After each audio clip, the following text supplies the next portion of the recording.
Saludos amigos y hermanos, que la bendición de Dios sea con cada uno de ustedes en esta hora. Un gozo poder nueva vez encontrarnos en este su espacio, Más cerca estoy. Por la gracia de Dios, en esta hora podemos testificar que la misericordia de Dios aún nos acompaña, que el don de la vida, ese don maravilloso, todavía el Señor lo da a cada uno de nosotros y nos brinda también la oportunidad de compartir juntos el mensaje de la palabra. Hoy tendremos un tema sumamente interesante a la luz de la Escritura.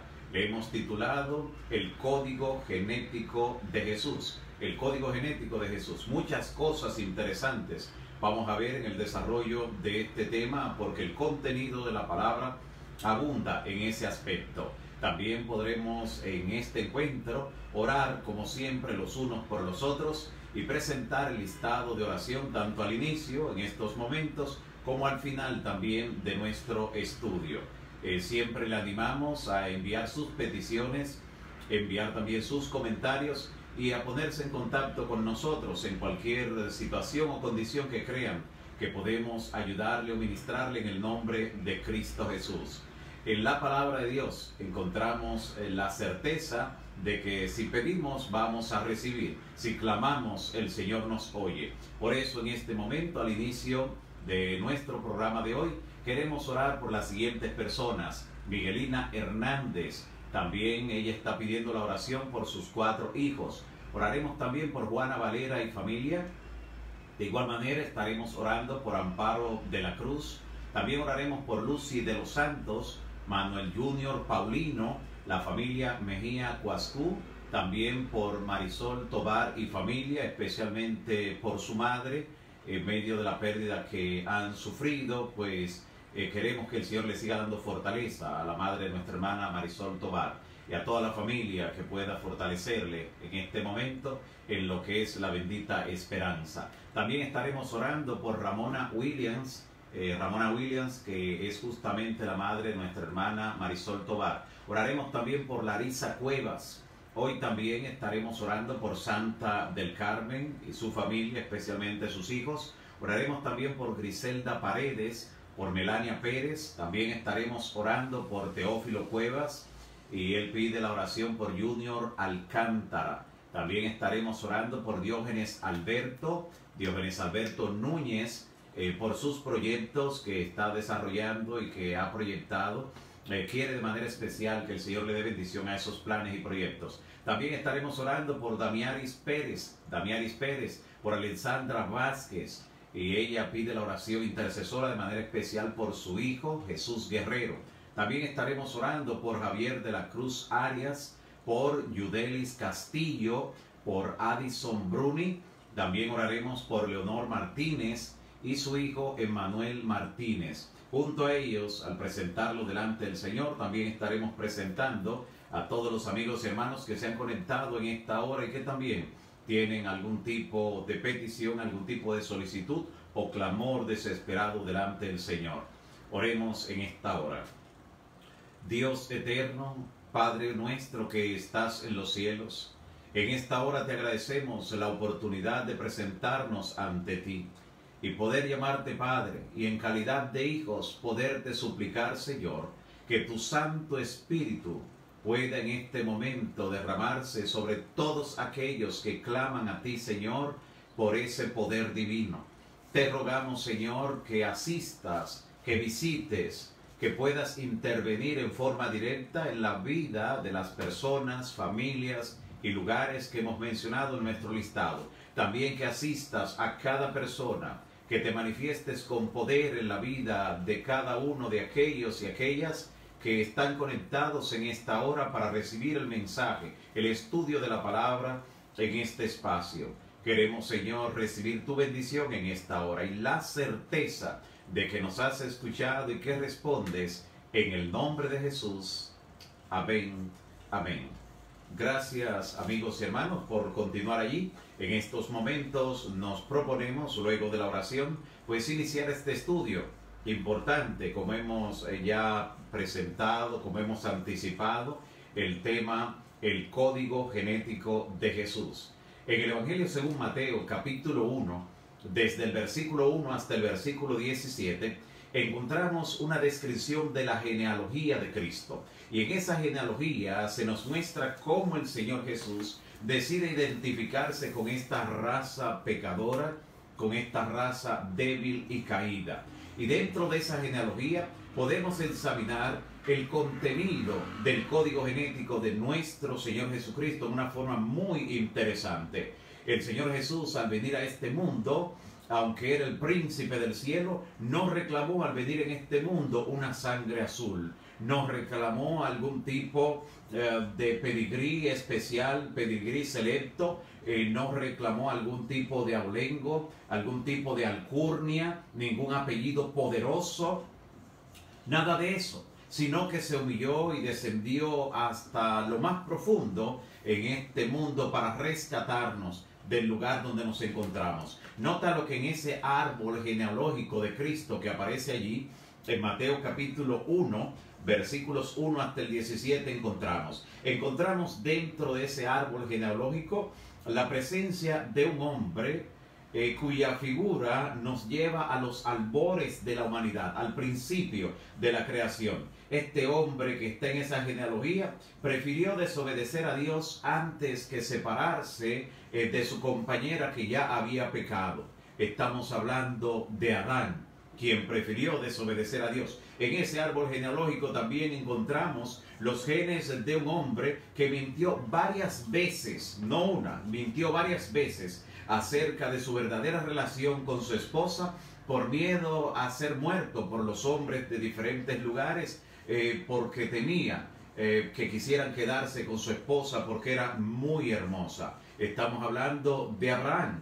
Pero también dentro de ese árbol genealógico que encontramos aquí en Mateo capítulo 1, encontramos a un hombre que extorsionó a su hermano, aprovechándose de un hambre extrema en un determinado momento y la debilidad resultante con que había llegado este hermano, y lo extorsionó con un plato de lentejas. Y además, más adelante, aprovechándose de la edad avanzada de su padre y de la ceguera resultante ya del cúmulo de los años, del deterioro natural de la vejez, pues se aprovechó para usurpar el lugar de su hermano, disfrazándose, falsificando la presencia de su hermano, y con ello entonces logró arrebatar la primogenitura de su hermano. Estamos hablando de Jacob. Además, dentro de ese mismo árbol genealógico, dentro de esa ascendencia genética de Cristo, encontramos la presencia de un hombre que en medio de un arrebato carnal se acostó con una viuda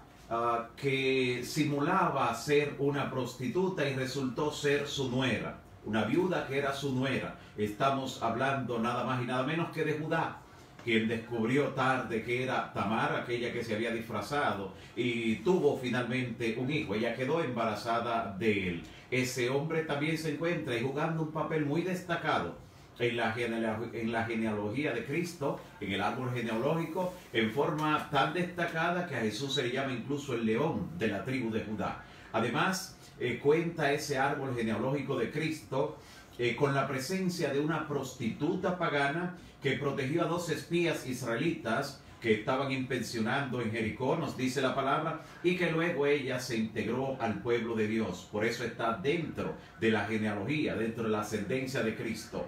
Es esa mujer llamada Rahab, mejor conocida como Rahab la ramera. También está dentro de ese árbol genealógico de Cristo la presencia de una mujer pagana viuda, que era viuda de un desertor de Israel. Estamos hablando de Ruth la moabita, pertenecía a otro pueblo. Además, vemos en el árbol genealógico de Cristo a un rey que en un momento de lujuria eligió acostarse con la esposa de uno de sus más leales y valientes soldados, dejándola embarazada, y luego, con total cinismo y con premeditación, planificó la muerte de ese soldado para ocultar que él mismo era el padre de quien estaba ahora cargando en su vientre esta mujer con la que había cometido adulterio. Estamos hablando de David. Está allí en ese árbol genealógico, están sus genes presentes también allí. Y una lista aún más amplia de personajes que aunque unos pocos fueron de un carácter noble durante su vida, algunos de ellos, otros, sin embargo, se destacaron por su idolatría degradante, por su apostasía, por la inmoralidad, por la criminalidad e incluso por conexiones con el satanismo, como fue el caso del rey Manasés. Todos esos, repito, están dentro del árbol genealógico de Cristo. Eso nos dice de manera interesante que esos genes, ese código genético, tenía una carga muy diversa, tenía una carga que realmente no era prometedora en lo que tiene que ver para que él lograra finalmente obtener la victoria. Desventajas cargaba en un sentido bien amplio lo que era el código genético de nuestro Señor Jesús según la carne. Y mira lo que encontramos en el libro El deseado de todas las gentes, en la página 32. Un detalle sumamente interesante de ese código genético del Señor Jesús. Dice así el deseado en la página 32. Jesús aceptó la humanidad cuando la especie humana se hallaba debilitada por 4.000 años de pecado. En ese momento Jesús aceptó la humanidad. Como cualquier hijo de Adán, dice la inspiración, como cualquier hijo de Adán, aceptó los efectos de la gran ley de la herencia, la genética, de la gran ley de la herencia y la historia de sus antepasados terrenales, que lo hemos visto ejemplos destacados en este momento. Así que la historia de sus antepasados terrenales demuestra cuáles eran aquellos efectos. Mas él vino con una herencia tal para compartir nuestras penas, nuestras tentaciones y darnos el ejemplo de una vida sin pecado, a pesar de tener un código genético con una carga como la que acabamos de ver en cada uno de esos antepasados que tuvieron una vida disoluta, una vida de pecado en su mayoría. Hemos dicho que unos pocos fueron de un carácter noble durante su vida, de los que aparecen allí, pero la mayor parte de ellos tenía un historial que no era para de ninguna manera desearlo o anhelarlo. Existen algunos factores genéticos, algunos factores congénitos ambientales, en lo que tiene que ver con la formación psicológica y las influencias también sociales, que de alguna manera nos condicionan en la vida, nos predisponen, y el Señor Jesús, vimos en esta cita inspirada, asumió nuestra naturaleza a pesar del deterioro de 4.000 años de pecado, y con semejante carga genética Él se encarnó. ¿Y qué nos dice la palabra con relación a todo esto? En Juan capítulo 1, versículo 1 dice que en el principio era el Verbo, y el Verbo era con Dios, y el Verbo era Dios. Aquel Verbo se hizo carne, se encarnó, y vemos en qué tipo de condición genética. Se hizo carne y habitó entre nosotros, y a pesar de tener esa carga genética, vimos su gloria, gloria como la del unigénito del Padre. En Romanos capítulo 8, versículo 3, dice el apóstol Pablo, porque lo que era imposible a la ley, por cuanto era débil por la carne, Dios, enviando a su Hijo en semejanza de carne de pecado, y a causa del pecado, condenó al pecado en la carne. Justamente por nuestro Señor Jesucristo tener esa carga genética que contenía todas esas inclinaciones que vemos en la descripción de lo que era su árbol genealógico, justamente por vencer con todas esas desventajas, el Señor Jesús ha condenado al pecado en la carne. Por eso nosotros hoy también podemos obtener la victoria, por lo que nos dice claramente en la palabra. Y debe haber el mismo sentir que hubo también en Cristo Jesús. También nos dice Hebreos en el capítulo 2, versículo 14. Nota lo que dice la carta a los Hebreos, capítulo 2, en el versículo 14. De manera interesante, hablando sobre Cristo y sobre esa naturaleza que portaba ese código genético, dice lo siguiente, 2:14 de Hebreos. Así que por cuanto los hijos participaron de carne y sangre, Él también, Cristo, participó de lo mismo para destruir por medio de la muerte al que tenía el imperio de la muerte, esto es, al diablo. Justamente por haber tomado esa naturaleza, Cristo ha vencido para siempre al enemigo y su victoria es nuestra. En Juan 8:41 aparece algo sumamente interesante. Debido a la condición humana de Cristo, debido a su condición genética y también a un acto de discriminación que había contra su persona. Cristo, quien tuvo un código genético tan diverso, nota que no se ocuparon de ninguna manera de prohibir, de evitar que entre esas personas que formaron parte del árbol genealógico de Cristo viniera una moabita, que estuviera en una cananea, como fue Rahab. No se evitó. La Biblia de ninguna manera apoya la discriminación, apoya el racismo. De ninguna manera, por lo que podemos ver, ni siquiera para ese código genético del santo ser que nacería. Nota que se buscó incluso un vientre que de alguna manera tenía todas las condiciones para que se desarrollara un santo ser, de una virgen, justamente como anticipó la profecía que habría de nacer el Salvador. Sin embargo, de ninguna manera se trató de proteger ese código genético, ese árbol genealógico, para que no entraran personas de otra nación. Nada de eso. Dios no apoya la discriminación, Dios no apoya el racismo. Y mira que Cristo supo muy bien en sí mismo, por su carga genética y su condición humana, lo que significaba la discriminación, aún durante su vida. Mira lo que dice Juan capítulo 8, versículo 41. Jesús le está aquí reprendiendo a los judíos y le dice: ustedes hacen lo mismo que su padre. Y claro, él les dice quién es su padre en ese contexto. Y ellos le dijeron, rechazando la enseñanza de Cristo, le dice: nosotros no somos hijos bastardos. En otra versión dice allí: nosotros no somos hijos de fornicación. ¿Saben lo que le estaban diciendo a Cristo? Le estaban diciendo que él era bastardo, que él era hijo de fornicación, porque nosotros vemos el relato bíblico y conocemos ya la historia completa y sabemos que Cristo nació de María y que hubo una concepción virginal. Sin embargo, eso no fue creído por el pueblo judío. Recuerde que a los suyos vino y los suyos no les recibieron. Lo que se corrió fue la idea de que ella había quedado embarazada. Y no se habló del poder sobrenatural con que el Espíritu Santo hizo este milagro, sino que sencillamente se dijo, quedó embarazada. De alguna manera se corrió la noticia y le decían: tú no sabes quién es tu padre. Le decían bastardo, le decían: eres hijo de fornicación. De esa manera incisiva estaban acusando a Cristo, lo estaban discriminando, lo estaban segregando y de alguna manera estaban haciendo alguna especie de bullying también en ese sentido con la persona de nuestro Señor Jesucristo. Pero Jesús tuvo que hacerle frente a esa discriminación y también hubo racismo contra Cristo. ¿Alguien dice racismo? Sí, vamos a verlo en la palabra, es interesante. Vamos a buscar lo que en ese mismo capítulo, porque fue todo un capítulo de discriminación y racismo contra nuestro Señor Jesús y de ataque. Mira lo que dice en el capítulo 8 de Juan, versículo 48. Nota qué interesante. Posiblemente nunca te habías detenido a ver el momento cuando a Jesús lo acusaron, cuando actuaron con racismo contra él. ¿Dónde? Lo acusaron de ser de otra raza, lo trataron de segregar. Sí, mira lo que dice Juan 8:48. Así nos dice la palabra. Juan 8, en el versículo 48 específicamente. En este mismo contexto donde hemos visto los pasajes que hemos leído. Dice así Juan 8, versículo 48. ¿Quién de vosotros me redarguye de pecado?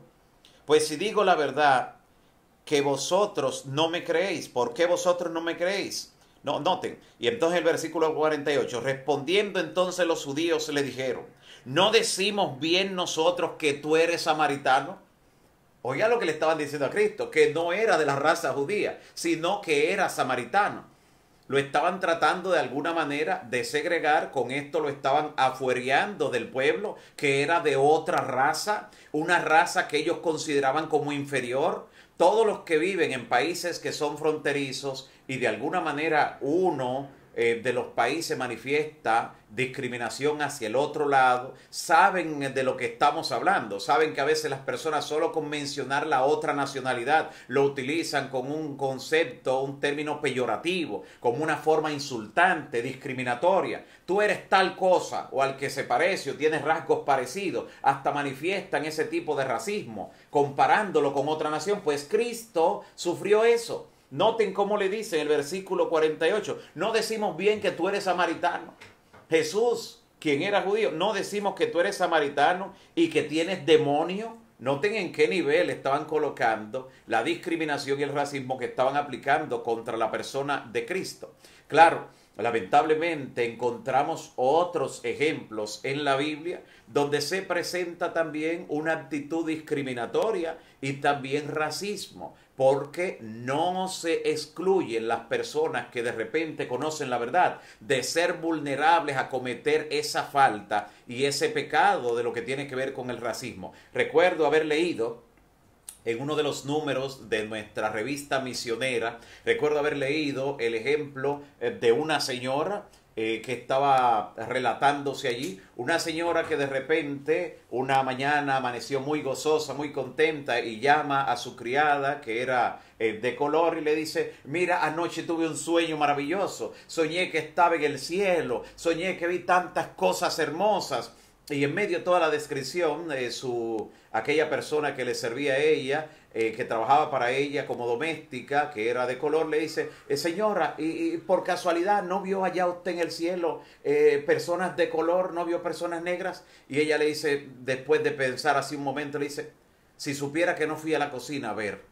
O sea, noten cómo una persona religiosa con una pretendida religiosidad que llega al punto de haberse soñado en el cielo está actuando con un racismo que trasciende incluso a este mundo. Pero ese fue el mismo ejemplo que encontramos en la Biblia, lo vemos de un momento antes de retomar otra vez lo del Señor Jesús, que ocurrió con María. Miren lo que dice Números en el capítulo 12. Números en el capítulo 12, versículo 1. Mire qué interesante esto que ocurrió aquí en la antigüedad, en los días de Moisés, con María. María, quien tenía un historial muy, pero muy interesante, porque fue María la que le dio la idea a la hija de Faraón de que buscara a una nodriza del pueblo de Israel para que criara al niño que había encontrado en el río, y buscó a su propia madre, María. Así que tiene un papel destacado en esta historia de la redención. Pero en Números, capítulo 12, versículo 1, encontramos ese momento difícil, esa falta grave de María. Dice, María y Aarón, y menciona a María primero porque ella fue la que tomó la iniciativa. Siempre en los relatos se menciona primero a Aarón, pero en esta parte se menciona primero a María. Ahora vamos a entender por qué cuando el juicio de Dios viene como respuesta afecta a María, no a Aarón. Es una de las razones, no la única, pero por eso se menciona primero. María y Aarón hablaron contra Moisés a causa de la mujer etíope. Otras versiones dicen de la mujer cusita. O sea que Séfora, la esposa de Moisés, era etíope, era de color, y ella estaba criticando, cuestionando y discriminando este hecho. Estaba criticando al líder que había en el pueblo, a Moisés, por haber tomado una mujer etíope o cusita, como dicen algunas otras versiones. Así que note cómo en algunos pasajes de manera interesante vemos, pero la reacción de Dios no se hizo esperar, lo que indica que Dios nunca ha estado de acuerdo, ni lo estará, ni con la discriminación, ni con el racismo. Noten que son casos claves y claros en la palabra. Dios no está de acuerdo tampoco con el racismo y la discriminación que se hacen hoy en día en el mundo, especialmente entre hermanos, ¿sabe? Somos una sola raza en el planeta, la raza humana. Algunos quieren subdividir y hablar de la raza blanca, raza amarilla, subdividir cuando hay una sola raza. Es la raza humana, y con esa raza humana Cristo se identificó. No tuvo límites al aceptar en la ascendencia, en su árbol genealógico, personas de diferentes naciones, personas de diferentes lugares que tomaron parte y tomaron lugar. Dios no realiza ningún tipo de aislamiento o segregación en ese sentido, y lo ha mostrado por medio de su palabra. Dios envió a su Hijo para morir por el mundo en el que hay todos tipos de personas, porque todos son considerados por Dios como sus criaturas, y a todos llama a convertirse hijos. Por eso Él envió a predicar, id por todo el mundo, no limitó, por todo el mundo, y prediquen el evangelio a toda criatura. El que creyere y fuere bautizado, ese será salvo. Y el Señor entonces le ha dado potestad a los que creen así en su nombre de ser llamados hijos e hijas de Dios. Sumamente interesante. Así que esta manera racista que vemos que actuó en María, que vemos que también se manifestó contra Cristo por medio de los judíos, considerándolo incluso hasta como samaritano, con el concepto que tenían ellos de ese pueblo, de esa gente, también se manifestó de una forma muy sutil,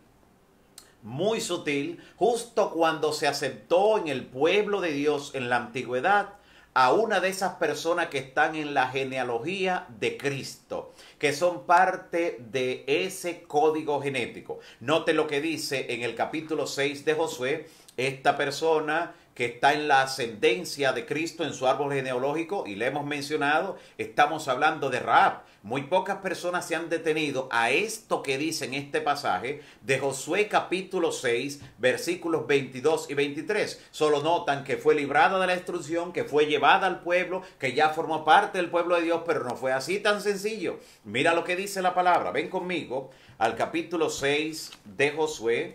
Josué en el capítulo 6, versículos 22 y 23. Mira lo que nos dice la palabra con relación a esto. Esta persona que en la antigüedad formó parte de ese árbol genealógico de Cristo, pero que cuando decidió aceptar la verdad, aceptar al Señor y formar parte de su pueblo, fue librada de la destrucción, pero mira cómo fue aceptada. Capítulo 6 de Josué, versículos 22 y 23. Dice: Mas Josué dijo a los dos hombres que habían reconocido la tierra, los dos espías que habían sido también protegidos por Rahab, le dijo lo siguiente: entrad en la casa de la mujer ramera y haced salir de allí a la mujer y a todo lo que fuere suyo, como le jurasteis.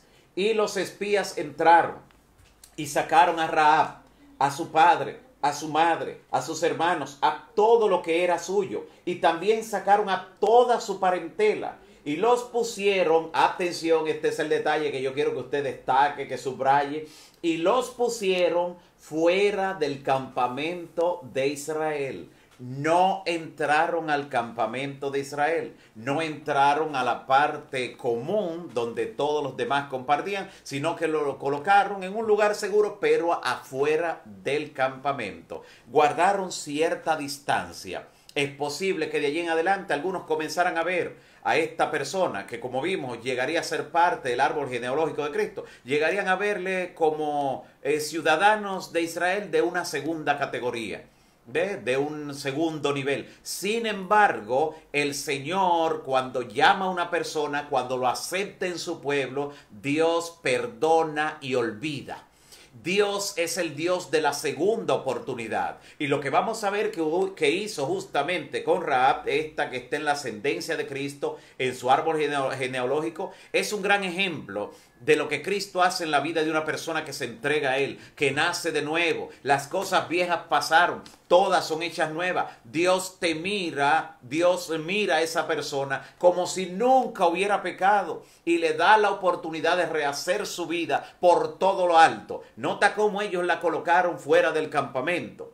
Le libraron de la muerte, le permitieron estar en el pueblo, pero fuera del campamento. Sin embargo, ¿qué hizo el Señor? Bueno, lo primero que retornamos al árbol genealógico de Cristo, donde vemos allí toda la descripción de la carga genética, en Mateo capítulo 1. Y vamos a ver los versículos 4 y 5. Vamos a ver lo que dice allí para notar qué hizo el Señor para reivindicar a esta hija, porque ella se convirtió y entonces formó parte del pueblo de Dios, convirtiéndose en una hija de Dios. Aunque en el pueblo, la parte humana, de alguna manera la colocaron afuera. Mira lo que dice el versículo 4 y versículo 5 de Mateo 1. Dice lo siguiente: Amram engendró a Aminadab, Aminadab a Naasón. Y a partir de Naasón es que vamos a ver lo importante. Naasón engendró a Salmón, y Salmón engendró de Rahab a Boz. Así que el esposo de Rahab fue Salmón, hijo de que la Biblia lo describe como Naasón. Así que Naasón, el padre de Salmón, y Salmón fue el esposo de Rahab. ¿Quién era realmente Salmón, hijo de Naasón? Lo vamos a ver de inmediato en el primer libro de las Crónicas, capítulo 2. Vamos a ver con quién fue que se casó. Ya vemos que fue con Salmón, hijo de Naasón, pero ¿quién era? Realmente era una persona también que había sido segregada, alguien de segunda categoría. ¿Qué hizo el Señor? con esta mujer que al entregarse a él estaba decidiendo vivir una vida nueva. Mira lo que dice el capítulo 2 del libro primero de las Crónicas en el versículo 10. Versículo 10 del libro primero de las Crónicas, capítulo 2. Dice así: Ram engendró a Aminadab, lo mismo que está mencionando allí Mateo capítulo 1. Aminadab engendró a Naasón. Naasón era príncipe de los hijos de Judá, y de ese era hijo Salmón, quien se casó con Rahab. Así que Rahab se casó con un príncipe. Nota lo interesante al examinar la historia bíblica, al ver aquí en las Crónicas ese árbol genealógico, como estamos mirando, donde va la ascendencia de Cristo, donde va la descripción de que vendría según la carne del Señor Jesús, encontramos que Rahab se casó nada más y nada menos que con un príncipe. ¿Quién le dio esa oportunidad? ¿Quién le permitió hallar gracia ante ese príncipe que se casó con ella? Que cambió el curso de su historia para siempre, que le permitió estar ahora en la ascendencia de Cristo, en el árbol genealógico de nuestro Señor Jesús. ¿Quién lo hizo? Nuestro amado Salvador, porque aunque humanamente las personas segregan, limitan, discriminan, distancian, Dios no hace absolutamente nada de eso. Cuando alguien va donde el Señor, cuando alguien acepta la verdad, cuando alguien decide pertenecer al pueblo de Dios, cuando alguien decide nacer de nuevo, de agua y de espíritu, para ser considerado un hijo o una hija de Dios, Dios perdona y olvida, resetea la vida con su pasado y le da la oportunidad de rehacer su existencia, y lo hace por todo lo alto para honra y gloria del Señor. Estoy seguro que no hay un pasado en la vida de ninguno de los amigos y amigas que están aquí conectados. No hay ningún pasado que pueda ser tan tachable que lo que pudo ser el de Rahab la ramera, que era conocido, que era tan divulgado, que ya ese era su apellido, incluso decía Rahab la ramera. Sin embargo, al aceptar al Señor, y vemos el contexto cuando lo aceptó, porque cuando el pueblo de Israel venía a la toma de Jericó, ella le dijo a los espías: aquí el pueblo está temblando, y yo reconozco que no hay otro Dios como su Dios, ni en el cielo ni en la tierra. Eso dijo ella, y dice la Biblia en Romanos capítulo 10 que con el corazón se cree para justicia, pero con la boca se confiesa para salvación. Y ella lo confesó, ella aceptó la salvación en Cristo, y por eso vemos que el Señor cambió el curso de su vida. Fue una decisión que giró su destino en 180 grados. El final, la historia, la trascendencia y la influencia de Rahab en ese árbol genealógico de nuestro Señor Jesús indica claramente que Dios le dio un final diametralmente opuesto al que habría sido su vida de no haber aceptado la verdad en un momento tan trascendental, en un momento tan crítico de la historia. Vemos, por tanto, en la palabra de Dios cómo el Señor Jesús tiene una posición bien clara, una posición bien definida con relación a lo que es tomar toda la carga genética de debilidad del ser humano, todo su pasado oscuro, todo lo que fueron sus tendencias hacia el mal, y sin embargo tener la victoria. Y no solo la obtuvo Él para la humanidad, sino que la Biblia dice que ahora nosotros somos reinsertados en Cristo, y podemos entonces ahora compartir el código genético que Él tiene ahora, cuando tiene una autoridad sobre todo nombre, porque ahora Cristo se le llama en la Biblia nuestro hermano mayor. Tenemos ahora el código genético de alguien que es divino. Por eso dice la palabra que podemos llegar a ser partícipes de la naturaleza divina. Dice el apóstol Pedro: hemos sido sentados con Cristo en los lugares celestiales. Y por eso en Romanos 10, versículo 12, dice lo siguiente: porque no hay diferencia entre judío, griego, entre ninguna nacionalidad, porque el mismo que es Señor de todos, nota, el Señor Jesús es Señor de todos, de todas las nacionalidades. No hace diferencia entre una clase y la otra. No divide la humanidad en razas, sino que Él ve una sola raza, la raza humana por la que murió en la cruz del Calvario.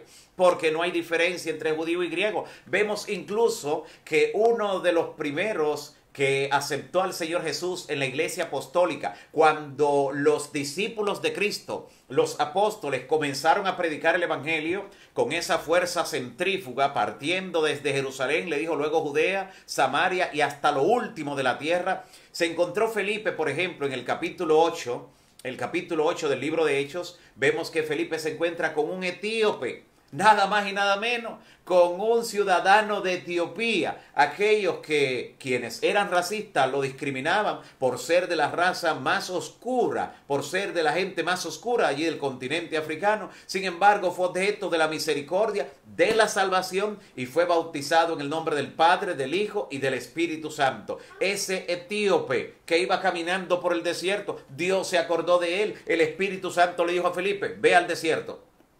En el desierto, un etíope, sí, necesita salvación. Y Dios envió a este siervo a alcanzarlo y a dejarlo sellado para vida eterna. ¡Qué bendición! Dice Romanos 10:12, no hay diferencia entre judío, griego ni ninguna nacionalidad, porque el mismo que es Señor de todos es rico para con todos los que le invocan.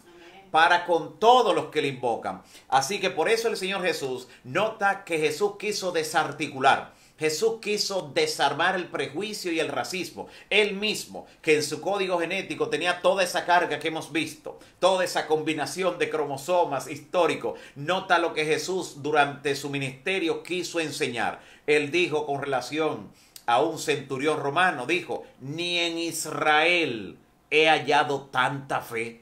Nota cómo Jesús estaba destacando, valorando la fe de un hombre que no pertenecía a la nación que había sido escogida con la misión de proclamar la verdad, pero que había hecho un monopolio del tesoro del evangelio. Ni en Israel he hallado tanta fe. Con eso Jesús reivindicaba a los que eran considerados como gentiles. Pero no solo eso, Jesús también, cuando sanó a 10 leprosos, 10 leprosos, de los cuales 9 eran de Israel y 1 era samaritano. Jesús preguntó cuando regresó el samaritano a darle gracias y gloria. Jesús dijo: no hubo quien volviese y diera gloria a Dios sino este samaritano.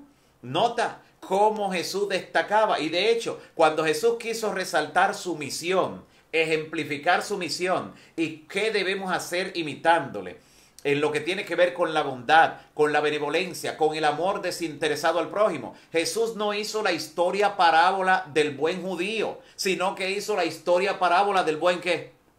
Del buen samaritano. Jesús destacó a las nacionalidades, a las etnias que estaban fuera del entorno de Israel, aquellos que eran menospreciados, aquellos que eran alejados, segregados, que eran considerados como simples perros, como cerdos, como personas de segunda, tercera y otras categorías. El Señor Jesús definitivamente los valoró durante su ministerio, y esas expresiones no fueron casuales. Y cuando el Señor Jesús regrese a esta tierra, lo hará también para rescatar a todos los que le esperan. ¿Y quiénes son? Dice la Biblia que serán finalmente rescatados. Lo dice la palabra claramente en el libro de Apocalipsis capítulo 7, versículo 9. En Apocalipsis capítulo 7, versículo 9, el apóstol Juan dice que vio ante el trono de Dios los que fueron rescatados por el Señor Jesús. Y dice que esa gran multitud que nadie podía contar era de toda nación, tribu, lengua y pueblo. El Señor Jesús derribó las barreras del racismo, de la discriminación, de la segregación, del clasismo, de las castas. El Señor Jesús destruyó todo eso. Somos uno, todos somos uno en Cristo Jesús. Y Él regresa por un pueblo que está compuesto así, por esa gran diversidad. Una de las maravillas, uno de los milagros del pueblo remanente de Dios hasta el día de hoy, y lo será hasta el final, es mantener la unidad en la diversidad. En todo el mundo, en todas las latitudes, en todas las nacionalidades, todos los continentes, todas las culturas. Porque aunque vienen de diferentes naciones y culturas, todos ahora somos ciudadanos del reino de los cielos. Nuestra ciudadanía está en los cielos. La próxima vez que te toque tratar, valorar o conversar con alguna persona de otra nacionalidad, de otra condición social, de otro tipo de etnia, de otro tipo posiblemente de color de piel, recuerda que detrás de la piel está esa persona por la que Cristo murió en la cruz del Calvario y que nos valora en una forma especial a todos. Definitivamente, cuando Cristo tomó ese código genético que formó parte de él y por lo cual la batalla fue fuerte, pero logró finalmente la victoria, lo hizo para darnos un ejemplo y para darnos perdón, salvación y vida eterna. El ejemplo para que no rechacemos a las personas, para que no segreguemos ningún tipo de clase social, para que de ninguna manera cometamos el pecado que la humanidad en sentido general comete y que muchos, no importa el color, déjame decirte, porque no son los de un solo color los que son racistas. El racismo se manifiesta en cualquier grupo y en cualquier clase social, pero donde nunca se debe manifestar es en aquellos que siguen el ejemplo de Cristo. El ejemplo de aquel que ni siquiera para su árbol genealógico tuvo distinción, sino que aceptó de diferentes nacionalidades. Y él por eso ha hecho que en su persona todos lleguemos a ser uno. Y él oró pidiendo para que todos sean uno, como tú, oh Padre, en mí y yo en ti, que todos sean uno, para que tu nombre sea glorificado. Que Dios pueda bendecirte grandemente, mi amigo y hermano. Ha sido un gozo compartir este mensaje de la palabra, compartir este estudio, ver lo que nos dice la palabra con relación al código genético de aquel que fue un santo ser cuando nació, pero que poseía toda esa carga de sus antepasados según la carne, que tenía toda esa carga genética y que realmente valoró a cada una de las personas que encontramos en esa ascendencia y en el capítulo 1 del Evangelio según Mateo. Que Dios pueda darte su gracia, su misericordia y que el Espíritu Santo siga tocando vidas, tocando corazones que deciden formar parte de ese pueblo, que mantendrá la unidad en la diversidad y serán parte de los que estarán frente al trono de Dios de toda nación, tribu, lengua y pueblo. Que Dios te bendiga grandemente. Antes de finalizar con la oración, queremos recordarte que nos encontraremos en otro programa Más Cerca Estoy el próximo lunes. El primer día de la semana, el domingo, posiblemente estemos simplemente dándote algún saludo especial con un corto ánimo que el Espíritu Santo quiere darte en un tópico especial para la semana, pero ya nos encontramos el lunes al mediodía. Y esta noche les invito a estar en la Corona de Esperanza, gracias al equipo. En la Corona de Esperanza esta noche tendremos la primera presentación, el primer mensaje, y les animamos a estar allí conectados, donde estarán del mundo entero conectados, mirando esa gran programación, ese gran retiro de todo el fin de semana, dirigido y coordinado por ese siervo de Dios, Junior Kelly Marchena, que ha estado al frente de estas 3 ediciones. Esta es la última, es el retiro deluxe, así le han llamado, así que no te pierdas las presentaciones, incluyendo la de esta noche, donde podremos estar allí también compartiendo. Dios pueda bendecirte y te animo a que oremos ahora por las siguientes personas: por Paola Vargas, también por Astrid Falet. También estaremos orando por Marina Navarro, por Víctor Tineo, Carolina Zapata, Miledis Gómez. También oraremos por Franklin García, Wilfredo Muñoz. Oraremos de manera especial por su salud. También por Zenobio Rodríguez, por Samira y familia, por Luis Miranda Yanac. También estaremos orando por Concepción Santiago. Pide la oración por su nieto e hija. Tiene una condición especial. También estoy pidiendo en este momento al Señor en oración por Leila Polanco. También estaremos orando. De igual manera estaremos orando por Roberto Acosta, por Jorge Padilla, que tuvo un accidente, para que el Señor pueda intervenir y no queden secuelas permanentes, sino que pueda restaurarse plenamente de acuerdo a su voluntad. Oraremos por la cirugía que está siendo sometida Leila Polanco. También por Roberto Acosta oraremos, por Betty Leira, por Nuris Rodríguez, también por Clemente Pantoja Zelaya. Oraremos también por Nancy Flores y familia, de igual manera por Sandra Amaya, y ella pide la oración por su hijo Saúl, por su salud también de manera particular. Juana Severino e hijas también serán presentadas delante del Señor, igual que Zeneida García, y ella pide la oración por su hijo Darwin para que el Señor le dé liberación. Él quiere tener una entrega plena al Señor, quiere ser liberado, quiere también pues entregar pues su corazón a Cristo y está pidiendo por liberación. También vamos a orar por Peggy Rubio, también será incluida en nuestra oración. Les invito a todos a que nos unamos en oración en este momento. Padre nuestro que estás en los cielos, bendito y alabado sea tu nombre por siempre. En esta hora te damos gracias por tu palabra y gracias por el contenido de las Sagradas Escrituras, por las lecciones que nos das con cada porción de la misma y porque tu palabra se renueva cada mañana. En esta hora queremos, Señor, presentarte este amplio listado de oración que hemos mencionado. Cada persona que está en diferentes situaciones, que recibirá intervención quirúrgica, que necesita, Señor, un toque sanador, los que han padecido algún tipo de accidente, los que necesitan liberación, aquellos que están orando por su bautismo y su entrega total, aquellos que están rogando para que tú le des la victoria sobre algún defecto heredado o adquirido que aún en la vida cristiana le mantiene latente. También te presento, Señor, a las familias por las que otros están intercediendo, por los amigos, compañeros de estudio, de trabajo que otros presentan en oración, y por cada amigo y hermano que está conectado y conectada en esta hora, Señor, cada uno de ellos y ellas, visítale para bendición en esta hora. Sigue sensibilizando sus corazones y síguele premiando grandemente por haberlos convertido en un canal de bendición. Que tu salvación brille sobre otros a través de ellos y que tu mensaje siga siendo proclamado. Permite que volvamos a encontrarnos en otro espacio, en otro programa. Más cerca estoy. En el nombre de Jesús. Amén. Amén. Dios te bendiga y será hasta la próxima.